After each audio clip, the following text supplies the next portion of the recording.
Phone tapping case దర్యాప్తులో పోలీసులు వేగం పెంచారు.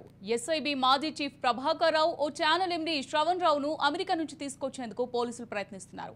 ఈ కేసులో దర్యాప్తు బృందం కీలకమైన టెక్నికల్ ఆధారాలను సేకరించినట్టు తెలుస్తోంది.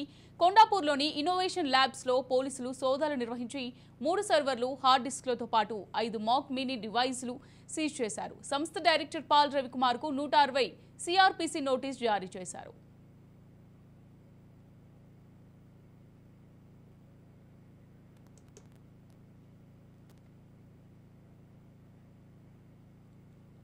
ఫోన్ ట్యాపింగ్ కేసు దర్యాప్తులో పోలీసులు వేగం పెంచారు. ఎస్ఐబి మాజీ చీఫ్ ప్రభాకర్ రావు ఓ ఛానల్ ఎండీ శ్రవణ్ రావును అమెరికా నుంచి తీసుకొచ్చేందుకు పోలీసులు ప్రయత్నిస్తున్నారు. ఈ కేసులో దర్యాప్తు బృందం కీలకమైన టెక్నికల్ ఆధారాలను సేకరించినట్టు తెలుస్తుంది.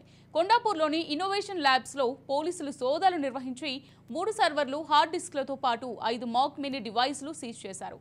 సంస్థ డైరెక్టర్ పాల్ రవికుమార్ కు 160 సిఆర్పిసి నోటీసులు జారీ చేశారు.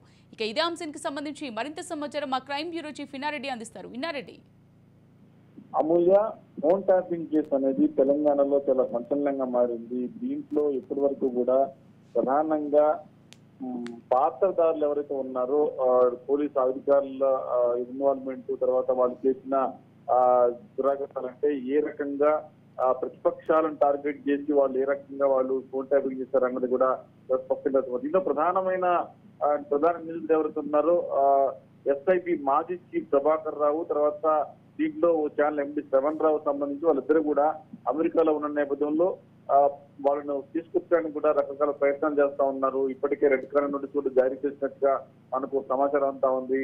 ఇదే కాకుండా దీంట్లో అంటే ఈ ఫోన్ ట్యాపింగ్ కేసులో చాలా టెక్నికల్ ఆధారాలు ఏమైతే ఉన్నాయో సర్వర్లు కావచ్చు, హార్డ్ డిస్క్లు కావచ్చు, తర్వాత దీంట్లో మినీ మాక్ డివైస్ కూడా తీసేశారు. అంటే గతంలో మనం చూసాము ఈ హార్డ్ డిస్క్లను తర్వాత సిస్టమ్ ను ధ్వంసం చేసి ఏమాత్రం అంటే డేటా రిట్రీవ్ అవ్వకుండా పని కాకుండా చేసిన డివైస్లే కాకుండా కొన్ని డివైస్లు దాదాపుగా 3 సర్వర్లు, తర్వాత 5 హార్డ్ డిస్క్లు కూడా సేకరించారు.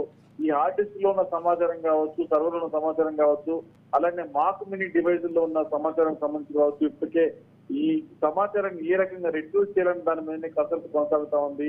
ఇదే కాకుండా ఈ సంస్థ డైరెక్టర్ పాల్ రవికుమార్ కూడా 160 సిఆర్పిసి నోటీస్ జారీ చేసి ప్రస్తుతం ఆయన విచారించడానికి కూడా పోలీసు అధికారులు నోటీసు కూడా జారీ చేయడం జరిగింది. అయితే దీంట్లో ఈ టెక్నికల్ ఆధారాలకు సంబంధించి ఏమైతే సమాచారాన్ని సేకరించారో ఈ సమాచారానికి సంబంధించిన నేపథ్యంలో ఈ డైరెక్టర్ పాల్ దగ్గర నుంచి కనుక రవికుమార్ అలాగనే పాల్ దగ్గర నుంచి సమాచారం సేకరించాలని ప్రస్తుతం పోలీసులు ఆలోచిస్తున్న పరిస్థితి. దీంట్లో మేనేజర్ రాగి అనంతకేశారి, ఇంజనీర్ శ్రీనివాస స్టేట్మెంట్ కూడా ఇప్పుడు రికార్డ్ చేసిన నేపథ్యంలో టోటల్ గా టెక్నికల్ ఎవిడెన్స్ మీదనే చాలా కీలకమైన అంశాలు సేకరించడానికి ప్రస్తుతం ఫోన్ ట్యాపింగ్ కేసులో పోలీసు ఉన్నతాధికారులు, పోలీసులు తర్వాత చిత్తధికారులు ప్రయత్నం చేస్తున్న పరిస్థితి. ప్రభాకర్ రావు తర్వాత శ్రవణ్ రావు కనుక వస్తే దీంట్లో ఇప్పటి వరకు మనం అరెస్ట్ చేసింది, తర్వాత వాళ్ళ యొక్క స్టేట్మెంట్ రికార్డ్ చేసింది, వీళ్ళందరూ కూడా పాత్రదారులే. కానీ ప్రధానంగా సూత్రధారులు ఎవరైతే ఉన్నారో, రాజకీయ నాయకుల ఎవరైతే ఉన్నారో వాళ్ళ వ్యవహారం బయటపడాలంటే ప్రభాకర్ రావు, శ్రవణ్ రావు వస్తే బయటపడతాయని చెప్పని పోలీసు శాఖ భావించి మొత్తం మీద ఈ టెక్నికల్ ఆధారాలపైనే ప్రస్తుతం ఫోకస్ పెట్టి ఇన్వెస్టిగేషన్ కొనసాగుతున్నట్టుగా మనకు సమాచారం ఉంది. అమూల్య, రైట్, థ్యాంక్ యూ ఇన్నారెడ్డి.